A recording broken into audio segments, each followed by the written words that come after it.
Hi, everyone. Welcome to this COP26 side event, using data to improve energy access and lower emissions at the last mile, and the platforms and partnerships needed to get there. So thankful for all of you who are tuning in, and to our partners and sponsors, Rockefeller Foundation and the IKEA Foundation, for allowing this to happen. Generous support enables our global community to come together and discuss this pressing issue of ensuring universal access to affordable, reliable, and modern energy services for 2030. First, a few words to introduce myself. I'm Daniil Mikhailov. I'm the Executive Director of dataorg. Dataorg is a global nonprofit. We are a platform for partnerships to help build the field of data science for social impact. So we support social impact organizations with their data needs, including one significant focus for us is climate and energy. So we're here to discuss a really critical issue at a critical time. Obviously, global leaders are currently meeting up in Glasgow for COP26. We know we have a lot of work to do if we are all as a planet to stick to the 1.5 Celsius limit for global warming. And we know that access to renewable energy is critical to prevent us from crossing this threshold. At the same time, of course, we know not everyone has access to energy of any kind, renewable or not renewable. So we know around 840 million people still live without access to electricity. And according to the Rockefeller Foundation, as analysis, at the current rate of growth in power distribution, we'll still have 650 million people without access to electricity by 2030. So we have a double problem. We have big communities of people disenfranchised, unable to access power, as well as a need to move away from carbon-based form of energy to more renewable forms of energy. So there are investments, and there are improvements coming on stream.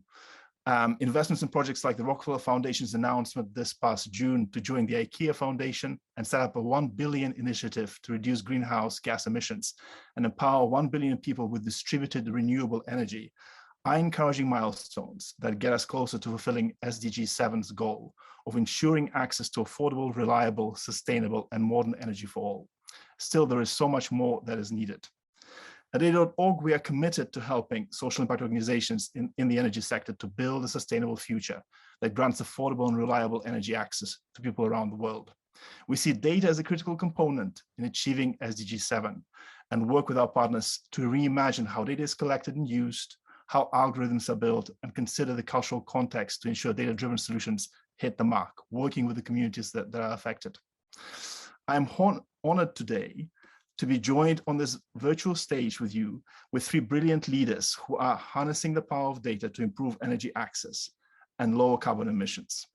Let's get started. Let me introduce our panelists. First, Dr. Claire Melamed, the CEO of Global Partnership for Sustainable Development Data, Catherine Lucy, CEO of Solar Sister, and Thomas Mortmans, Senior Sustainable Energy Finance Specialist at BASE, Basel Agency for Sustainable Energy.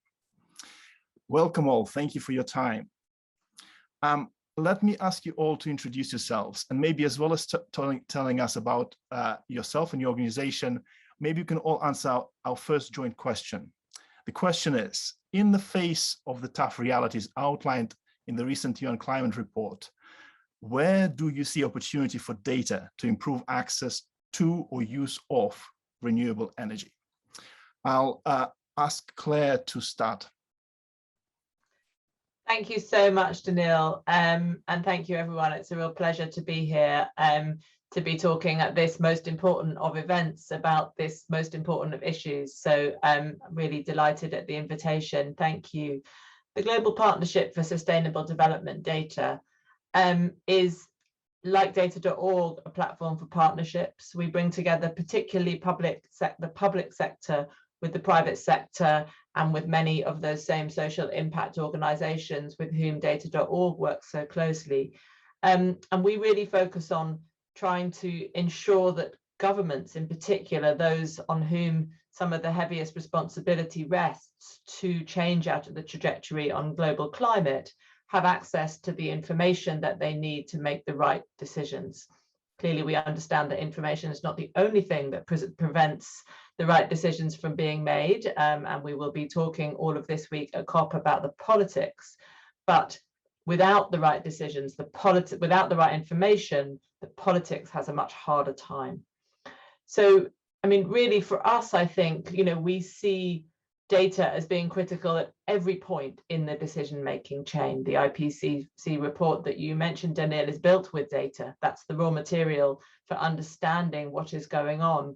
But I think particularly when it comes to renewable energy, and particularly when we think about some of the new opportunities that are available in the world of data, we see some really exciting possibilities. I mean, I think first of all, we often talk about this in terms of risks and the fears that we all have, but there are huge opportunities there too. And I think data can really help to point out the opportunities. Data from satellites can really illustrate where there are huge opportunities for investment in solar panels, for example, on so many of the buildings that currently exist in our cities, and so many that are yet to be built. And I think in many, many cases, data can really illustrate the opportunities that exist here, the opportunities for investment, the opportunities for the kind of policies that can really change people's lives. And similarly, I think data is absolutely critical, of course, for understanding whether the decisions that are being made are the right ones and whether they are actually impacting on people's lives. And one of the organizations I'd love to just spotlight here is a fantastic organization called 60 Decibels, who are an impact measurement company, but who really reached to that last mile and really tried to understand what is happening using new technologies, using mobile technologies, voice-based consumer data collection from some of the very poorest people in the world. And what they find, I think, should give everybody who is interested in renewable energy and a real sort of enormous dose, enormous sort of boost of energy. They're finding that 88% of people in their latest survey who had access to renewable energy off-grid services said that their quality of life had improved directly as a result of access to renewable energy. And it's data that we need that can really point to where the opportunities are and where the successes are. So I think we're often used to data giving us bad news, telling us all the things that are going wrong, and it's critical for all of our survival that we listen to that. But data can also sometimes give us good news stories, and those are absolutely critical in making the changes that we all need to see. No, absolutely, Claire. Couldn't agree more. dataorg really believes in the power of data, both for showing the problems, but also for showing the opportunities. Over to Catherine, over to you. Please introduce yourself and maybe also answer that joint question. So thank you so much for having me here today. This is a real pleasure to join this great panel and discuss a little bit. I'm representing Solar Sister, an organization. We're a social enterprise working really on the front lines of climate change, gender equity, and energy access, combining all three of those and working at that nexus where we are working with over 6,000 local women entrepreneurs in sub-Saharan Africa, specifically in Nigeria and Tanzania. These women are building businesses, clean energy businesses, that they're bringing solar lights, clean cook stoves, home systems, productive use of energy products to their very rural last mile communities. And in the process, the women are earning an income. It's an economic opportunity for the women themselves, which both spurs them on to build this incredibly strong distribution network for these life-changing, transforming products to reach the last mile consumer who doesn't have access to on-grid energy. And so it's really, we think of it as the first light in the last mile. So we're working with households where people are changing from using kerosene for light to using solar power. And so there's implications for the environment, there's implications for the safety, health, and well-being of the family themselves. Because we're working so closely, it's a very grassroots distributed solution for what's really a global issue. Data is incredibly important and essential in how we do the work we do. As the cliche is, what you measure matters, what you measure gets done. And that's absolutely true. And one of the things that Solar Sister is focused on is making sure that this, climate change solutions are going to require all of us to be, and that means all of us to be involved. And that means also the very last mile rural consumers who are making these independent daily choices of how do they light their homes, how do they cook their dinners. And it's those millions and millions, hundreds of millions of individual daily choices that are going to accumulate and make the difference on our climate at the household level. And the way that we know that they're making those choices is because through our distribution network, we're capturing the data as we go. And so looking at every sale, every use of that technology, looking at how it changes their lives, and using that data to feed back into this loop to make our distribution system for clean energy more effective and more efficient so that it can scale further. And it's very much business management decision-making, and also, but instead of just a business management decision for profit, what we're doing is business management for impact. And data is what lets us know that we're achieving that impact. Thank you, Catherine. I remember when dataorg were considering the organizations to fund as part of our Inclusive Growth and Recovery Challenge back in at the end of last year. And when it comes to your application, it was just, it blew us away. So much value created, supporting women entrepreneurs, supporting a change to renewable source of energy. So amazing work. Thank you for that introduction. Thank you. Thomas, over to you. Please introduce yourself and also give us the answer to that question. Thank you, Daniel. Hello, everyone. It's a pleasure to be here as well today to be in this conversation. I am Thomas Mutmans from BASE, Basel Agency for Sustainable Energy. This is a Swiss not-for-profit and specialized partner of the United Nations Environment, founded 20 years ago. And our focus is on the development of innovative business models and financial mechanisms to accelerate investments into renewable energy, energy efficiency, climate change solutions. And we were awarded by the dataorg challenge at the beginning of this year to implement a project in which we are utilizing data to reduce food waste and increase the income of smallholder farmers in India. And we're now replicating this to Nigeria. Maybe I'll come to the project a little bit later. And this is a very good example of a project where different disciplines can be used to tackle one problem. Coming to the question, how can data help to access renewable energy? There's many ways, and I'll pick up some points that Claire mentioned. The big number one would be to identify opportunities. And in fact, I'm currently in Nigeria, and I had several meetings with potential adopters or providers of different renewable energy technologies. And we have seen that data science can be used to really replace outdated decision-making tools to become much better tools to actually identify where should these providers deploy their technologies, where is most opportunity, who would most benefit from these technologies. So that is one. Two is also related to identifying opportunities for the users themselves. If the benefits can be predicted better to the potential adopters, then it is a much stronger argument for these to actually try the tools and use these tools, these renewable energy technologies. And often there's a lack of trust in this performance of these technologies. So if it can be backed by data, it's much more powerful. Then on the tracking side, this, of course, data helps to track whether these benefits are actually achieved. And also by using machine learning and artificial intelligence, it's possible to cluster and to identify which are the actual users that most benefited, and then refine the strategies. So maybe the original decision-making tool was using features that were not that relevant to identify the actual potential impact. So AI can be used to improve these strategies. Then three is something much more specific, looking at the investment size, because we work investment perspective, because we work a lot with investment funds and banks and credit providers. And one issue they often see, so many of them want a lot of collateral for any debt that they provide.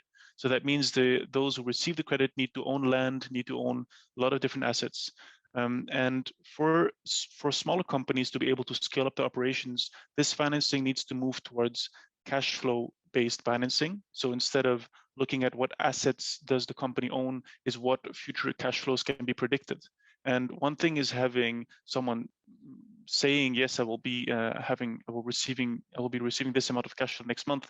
The other much more powerful element would be to have data science actually predicting the cash flow based on historical data and based on the users. So this is another element that's very important. And also to add, digitizing many of these tools is also very important. It's not exactly the data science component, but still, we have seen here really that a lot of these technologies are provided based on manual registration tools. So that means the operators of these technologies have books and write down by hand who uses this for how long. And I'll go into the details maybe later when we'll have more opportunity to provide actual details. But this is a massive hurdle and provides a lot of headaches, which can be solved with data science and digitalization.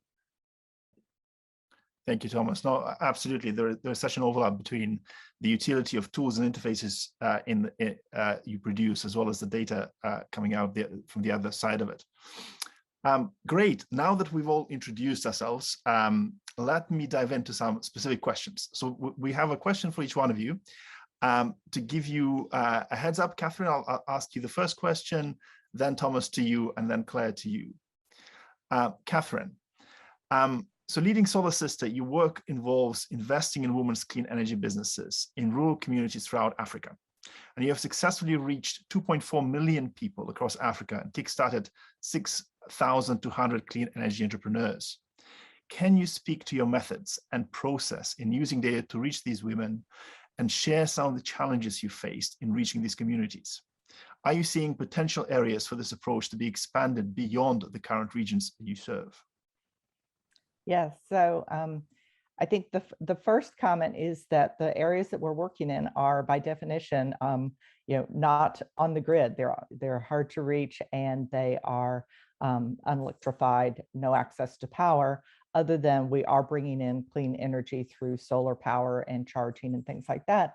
And so data collection and reaching the women with data and the tools that we best use to do that are through digitization, through using phones, through tablets, bringing in the information as efficiently as possible requires electricity. And so our solution of clean energy entrepreneurs is actually part of the way that we reach these women is by first enabling them with the power to use the tools and the technologies that they need in order to efficiently bring in and collect data as part of their sales process.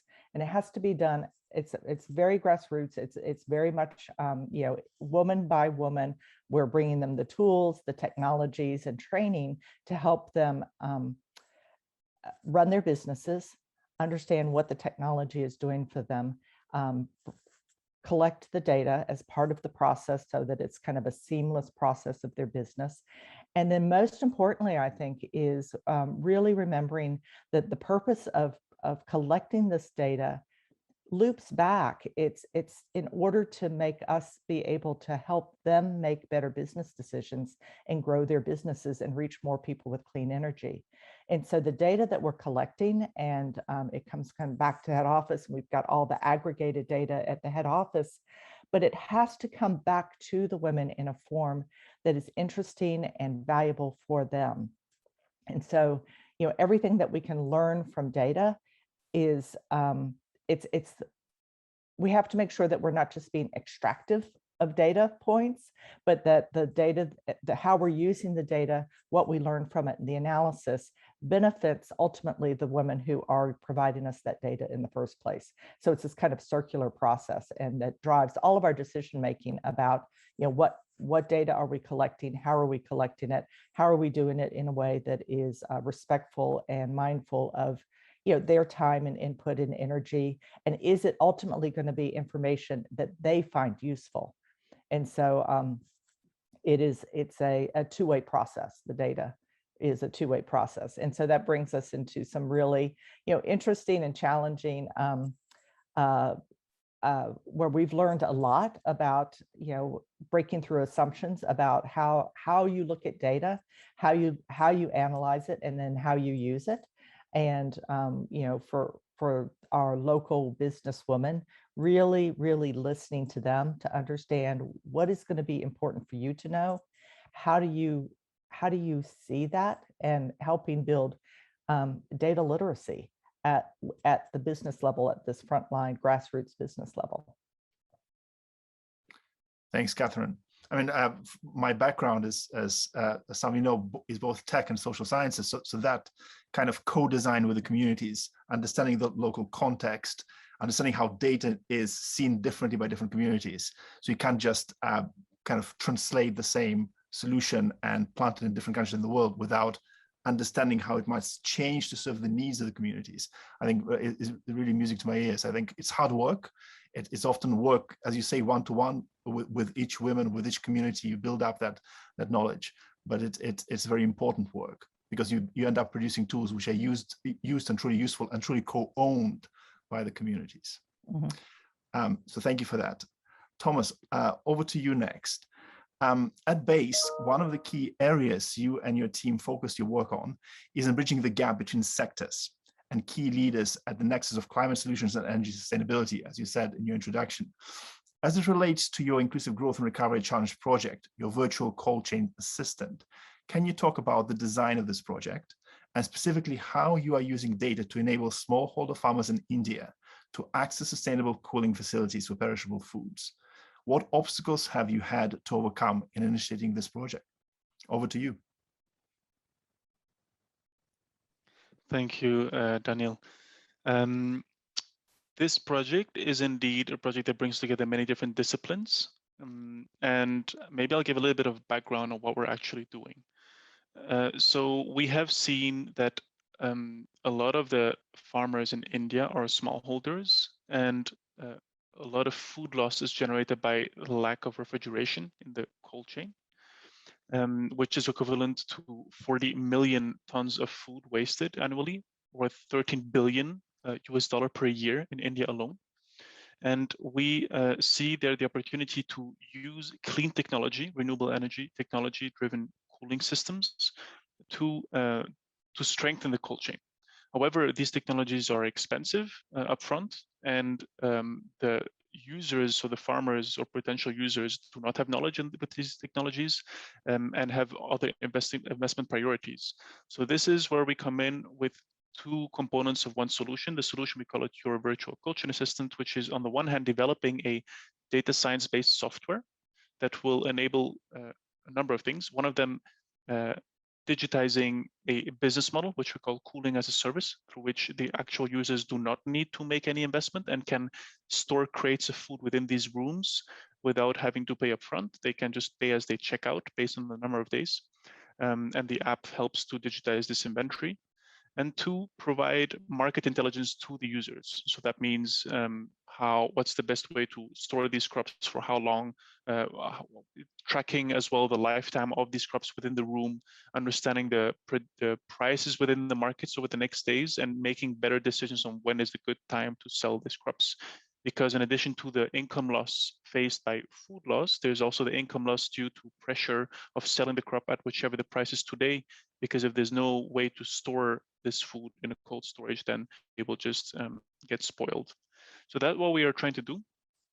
We are so developing this app in collaboration, very close collaboration with local entities, local partners. This is true for Nigeria and for India, for both countries.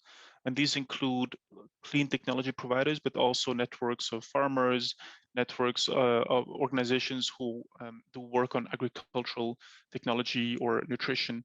And the idea there is to understand what are really the needs of the local players. So to give a bit of an overview of how we use data science specifically here. So in addition to the digitizing the inventory, we are collecting data from open source repositories and creating maps in which policymakers and clean technology providers can better understand where can most impact be achieved. So where should we position these cold rooms?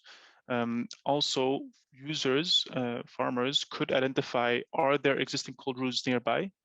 And what would be the potential impact on my revenue based on features, which are then analyzed with machine learning to cluster these farmers. Two, we are, just to give an idea of the data we're collecting for this, these include market prices and volumes, weather data, geographical data. some socioeconomic data with surveys, also sensor data. So within the rooms, there are sensors that measure humidity and temperature. All of this feeds into the different models. Another important model that we use is computer vision to understand what's the initial quality of the crop when it enters the rooms, because often these crops have to travel long distances before they even reach the room. And it is important to understand at which stage does this crop come into the room. Then the third model is actually not really data science, it's more mechanistic. It's creating a digital copy of the fruit to understand how does this evolve in the room, how does this decay over days. And the output of this model is an expected number of days of shelf life. And four, using data science for predictive market analytics, so to understand by when will the price be highest, and within the constraints of the shelf life, does it make sense to actually wait a couple of more days or not? And these are actual real-time instructions that the app should provide to the users of the room. Great, thank you. Again, it's great to hear how much kind of co-design is going on in your project. As you say, working with local partners on designing these solutions has a double effect. It's not just getting the solutions to be better because they're more informed by local need, but you are building capacity on the ground in terms of data science at the same time, which is hugely important. Claire, a question for you. In your role leading the Global Partnership for Sustainable Development Data, what are common pitfalls and challenges you see to building effective partnerships using data for further sustainable development goals? As it relates specifically to SDG7, is there a project in your network that stands out to you as a leading example of how data can be used to increase access to sustainable energy? Over to you. Thank you, Daniil, and thank you also, Catherine and Thomas. It's been so interesting hearing about the projects that you've been working on. A real privilege, I think, of going last in this panel.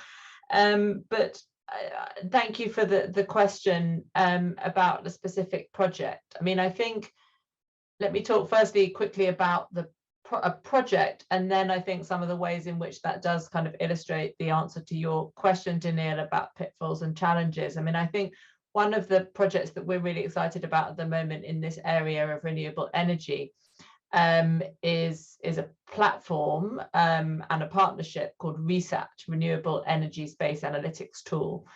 And it's really the platform is directed at the problems, particularly of small island developing states in this area. And it is a sort of particularly cruel irony that, you know, those countries that have the most sort of, in a very material sense, to lose and to fear from climate change, those small island states that will actually be literally underwater if we don't all succeed in reducing emissions, are also, for historical reasons, incredibly dependent themselves on fossil fuels for generating their own energy. And in the Seychelles, for example, a huge percentage of their energy is generated through fossil fuels, although the government is absolutely aware of the need to reduce dependence. And they've made a very strong commitment for 100% renewable energy by 2050. Now, this is where the data comes in. Once the politics are right and the aspirations of the government are aligned, then the challenge becomes to make sure that they have the information that they need to make good decisions. And this is really where the RESAT project comes in, is that it's really about pulling together data from different sources. I think previously, perhaps, you know, in times where the technology was not so advanced, data tended to be seen as a sort of series of separate things. You know, there was a survey over here. Maybe there was an investigation into the trajectory of a particular river course here. But the sort of huge leap forward that I think we've made through technological developments in data in the last 20 or 30 years has been the ability to combine different sources and to combine the kind of depth of information that you get perhaps from a very detailed survey that you can really only conduct once every 5 years with the data, the kind of data that you can get every day from satellite information, from looking at other big data sources. And that's really what RESAT and, you know, many of the other projects that the Global Partnership for Sustainable Development Data work on are about, pulling together the partners that can each of them help to provide a small part of the solution, different data sources, the technology that's needed, to actually combine them, the skills that are needed to do the analysis and then understand the use. So, I think this, this project, so many of the ones that we work on, first of all, relies on bringing organizations together in partnership in response to a very specific challenge set by our partner governments with whom we work, to kind of understand what is the problem we're trying to solve and how can we bring together the right partnership to solve it. But too often, I think, in the world of data, we tend to see that once we have the data, then the problem is solved. And I think we all know, and much of what's been said previously by my fellow panelists illustrates exactly that really is just the beginning of the challenge. And that, if we're looking at the sort of common pitfall, one of the, I would say, common pitfalls that we all face as a community is often the tendency to sort of think that the job has been done when in fact we're really only halfway there.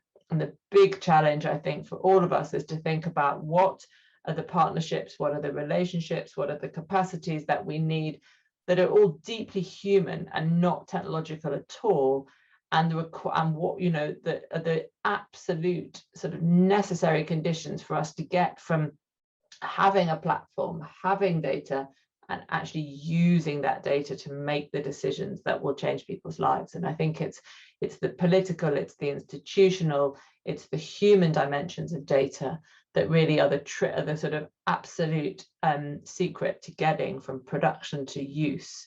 That perhaps, is one of the challenges that we often face when we're trying to develop these partnerships that solve a problem over the long term and that can really be sustained into the future. Because as we know, this is not a problem that is going away overnight. Thanks so much, Claire. No, again, I couldn't agree more. We are talking about big systemic problems, and there is no app that'll fix it. Unfortunately, these are complex socio-technical questions. And often the human getting the trust into the system is some of the biggest blockers to making this work. And it's great to hear from the three of you that your kind of in your DNA is working through those problems and working with the communities and building capacity and being there for the long term. I think it's part of it. You can't just plant a solution and exit quickly, thinking it'll work, as you say, Claire. I think it sets us up very nicely, the way you framed it, Claire, because the question I was going to ask all three of you in kind of open discussion is very much about where are the things that need to change. So what would you say, and any of you, please feel free to answer first, what are the top 3 things that need to change in order to expand data's role in reaching SDG7's goal of ensuring access to affordable, reliable, sustainable, and modern energy for all? Who wants to go first? I'll jump in here Catherine, because I have one that I'm passionate about and I think is incredibly important, is that whenever we are working with data and trying to understand it and learn from it, we need to apply a gender lens. We need to make sure that we're disaggregating data, that we're understanding our populations are not, monolithic, and that averages don't really tell us much. But we really, when we're working with individuals, and in this case, when we're talking about making sure that we're ensuring access to affordable, reliable, sustainable, and modern energy for all, we have to take a look at what that for all is comprised of. And Solar Sister in particular does come at this from a very gender equity side of it. And what in the work that we do, we realize that so much of the data that is currently available has not been disaggregated, and so we miss the point in a lot of cases of understanding who our populations are, that these are individuals, they're people, and they are, men use energy much differently than women. Rural communities use energy much differently than urban communities, and really, getting to that nuance is so important. 100%, absolutely. Excellent. So, Thomas, do you want to go next? Sure, happy to go next. There's a couple that I have here in mind. One of them really comes from a meeting I had this morning. We were talking with an organization here in Nigeria, and we were asking for data that they might have and could share with us. And they informed us that there is definitely some data from the National Bureau of Statistics, but that we should actually go to the state level and ask each one of these entities if they have data, because they might have offline data. So it seems that a lot of data is being collected, and this is a lot of hours of work from many people also voluntarily providing, answering questions. And this is then stored in some server somewhere where no one has access to. So I think this is something that needs to be solved. These different silos needs to be overcome. The data should be accessible if it has been collected, anonymized if necessary, but this is not an effective way of using resources. And this comes to my second point, which is creating demand for data. So if we create, for example, dashboards or platforms where the data can be actually extracted and made available, then this creates an incentive or a reason to actually collect data, because collecting data just for the sake of collecting data is also not very motivating. And often many players know that the data might just be stored somewhere and will not be used. As you mentioned also, Claire, this is only going less than halfway the way that we need to go. And third would be on the ground data validation. So we've heard that some entities, or we know that many entities have data, but how correct is this data? And often if this data is just assumed to be correct or representative, then the outputs of the models will also be flawed. So it's important to invest some time and energy in actually sending some people on the ground. Of course, not collecting the same data again, but double checking randomly, maybe even send 2 people to the same place to understand whether actually what is reported is real or is still accurate, and estimate also the error that can be seen in these databases. Thanks, Thomas. Claire, over to you. Thank you. I mean, I absolutely agree 100% with what's already been said. I think the need for data to be inclusive and properly represent the populations is absolutely central. And then these points about institutions in particular, my colleagues spend a lot of time working with institutions in the public sector in the countries where we work and trying to encourage exactly that sort of data sharing and building trust, I think, are absolutely critical. The thing that I would add, I think, is something which Daniel, I know, is very dear to data.org's heart also, which is capacity. And which, you know, people can only do the things that they know how to do. And all of our talk about the uses of data for decision making, the need for increasing demand for data from the leadership and so on, can only happen if people have the skills, both to the technical skills to analyze data and manipulate it in a very technical way, but also the leadership skills to know what questions to ask. You know, how do you as a politician develop the capacities to understand how data can help you to make decisions, and what questions to ask those data scientists and those analysts who you have. So I think skills are absolutely important, and not just to help us get better decisions, which is critical, but also I think to democratize the world of data. You know, we don't want to create a situation where we have a tiny elite group who are the experts, who we all have to depend on their judgment and their skills to give us the answers. You know, we need to democratize this world and to have more people who feel confident understanding data, and at least understanding how those technical experts have reached the conclusions that they have, and who are able to ask them the right questions. So I think for me, capacity development as part of both hugely using the opportunities of data to improve decision making in a very practical way, but also democratizing that so that we can reach that point of inclusivity and trust. And I think let's also be extremely hard-headed about this. If we want this wonderful world that we're all painting of data which is inclusive and where people have the training, we need more investment. Oh, yes. And I think we need more investments from the public sector, for governments to really invest in data. It's never going to give you as many votes as building a road or a health centre, but you'll be much more effective in your roads and your health centres if you have good data to make those decisions. So I think public sector investment, private sector investment, you know, this is not going to come cheap, but I think we have to always make the case that it's well worth the investment. I couldn't agree more. I mean, everything all three of you say interconnects and overlaps with each other. You need that capacity, but you also you need to make sure that it's diverse in capacity. It's not just more people, but people who are more diverse, representative of the communities themselves, more gender diverse. that speaks to demand as well. So you need to ask the right questions. You need to generate demand in an inclusive way. So all those things overlap for me.